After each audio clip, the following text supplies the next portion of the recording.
میں نے پہلے بتایا آپ کو، اس تنخواہ کے لیے ہم نہیں لڑتے ہیں. یہ وردی آپ نے تنخواہ کے لیے نہیں پہنی ہے. تنخواہ آپ کے بچوں کا گزارے کا کام ہے.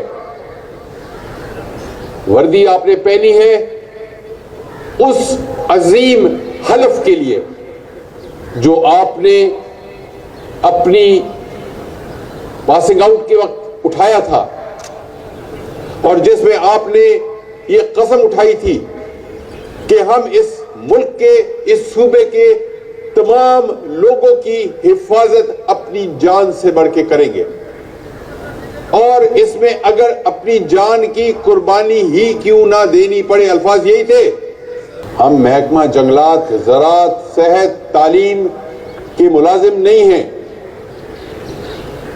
ہم نے جس دن اپنا فارم بھرا تھا، جس دن ہم نے پولیس کی ملازمت اختیار کی تھی، اور اس میں بھی شامل ہوں،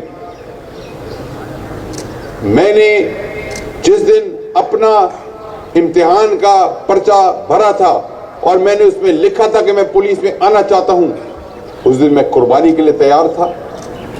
میں اپنے خون بہانے کے لیے تیار تھا. میں اس ملک کے، اس وطن کے چپے چپے کی حفاظت کرنے کے لیے تیار تھا. اور مجھے اس بات کا غم نہیں تھا کہ میں اگر چلا گیا تو میرے یتیم بچوں کا کیا ہوگا، کیونکہ میں اس سارے نتائج کو سمجھتے ہوئے، جانتے ہوئے میں اس فورس کے اندر بھرتی ہوا تھا. یہ ایک مقدس پیشہ ہے، یہ جہاد ہے جو آپ کر رہے ہیں. اگر ہم کمزوری کا مظاہرہ کرتے ہیں، آج اگر ہم اپنے ڈسپلن کی خلاف ورزی کرتے ہیں، تو آپ اپنے اللہ کو جواب دینے کے وقت ضرور سوچ رہے ہیں. آپ اس حلف کی اور اس قسم کے وقت ضرور سوچ رہے ہیں، اور آپ اپنے اس باپ کے لیے ضرور سوچنا کہ آپ اس کو کیا جواب دیں گے کہ یہ اکیلا کھڑا تھا اور فورس روڈ کے اوپر نکلی ہوئی ہے، یا احتجاج کرتی ہے، یا بات کرتی ہے، یا واٹس ایپ گروپوں میں باتیں وہ شیئر کرتی ہے جو ہمارے شان بشان نہیں ہے، اور جس کی وجہ سے آپ کے مشر کو اور آپ کے بڑے کو اور آپ کے باپ جیسے سپاہی کو اس کی آنکھیں نیچی ہو جاتی ہیں.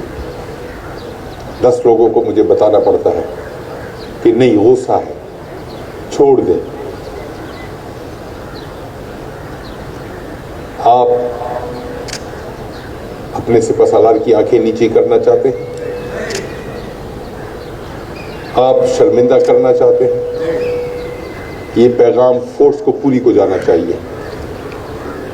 یہ بات آپ کی فورس کو پوری جانا چاہیے.